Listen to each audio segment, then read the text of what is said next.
Multiliteracies, the many paths to literacy in early childhood.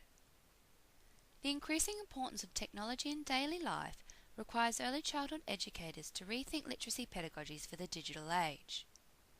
Freebody and Luke argue that this involves print-based classrooms and teaching environments, shifting towards blending the teaching of popular, digital and multimediated cultures with more traditional and long-standing approaches to teaching basic reading, literature and handwriting. The implication for early childhood literacy educators, then, is to incorporate technology in the classroom to connect their students to literacy learning in meaningful ways that capitalise on their familiarity and existing capabilities with that technology. This has led to the development of the pedagogy of multiliteracies, which considers and incorporates the variety of literacy experiences that children engage in on a daily basis. The pedagogy of multiliteracies, first introduced by the New London Group in 1996, repositioned reading, writing, speaking and listening to include the ways in which individuals make sense of multimedia, its various symbols and forms. The term multiliteracies encapsulates electronic, digital, print-based, visual and technoliteracies. As Hill points out, children are increasingly exposed to communication tools and situations that are multimodal rather than exclusively linguistic. From this perspective, traditional approaches to literacy teaching and learning are inadequate for the multiple modes in which people make meaning today and requires expansion to include the teaching of what Hill terms new functional grammars that consider linguistic, visual, audio, gestural and spatial aspects of text.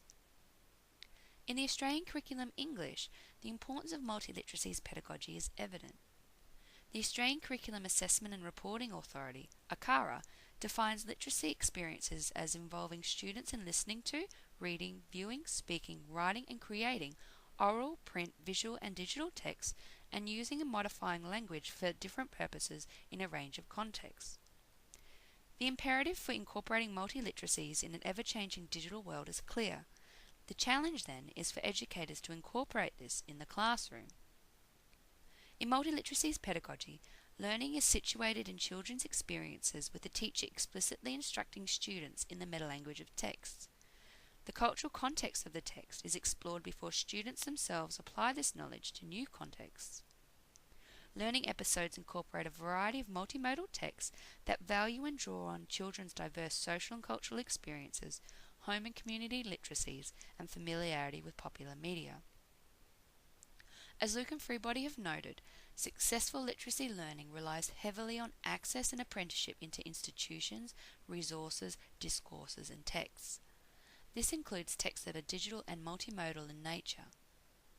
G argues that children who are multiliterate users of popular media may find that traditional approaches to literacy learning exclude or underutilise the formats with which they have most affinity, causing them to disengage from learning. It is therefore imperative to tap into these formats to enhance student engagement and skill students who may not have access to such experiences with technology at home in becoming critical multiliterate text handlers.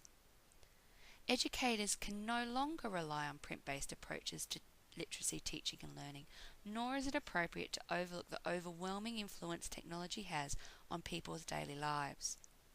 Multiliteracies pedagogy blends traditional approaches to literacy teaching and learning with the technology of now to create meaningful links between the curriculum and children's lived experiences to equip them to become successful members of multiliterate society.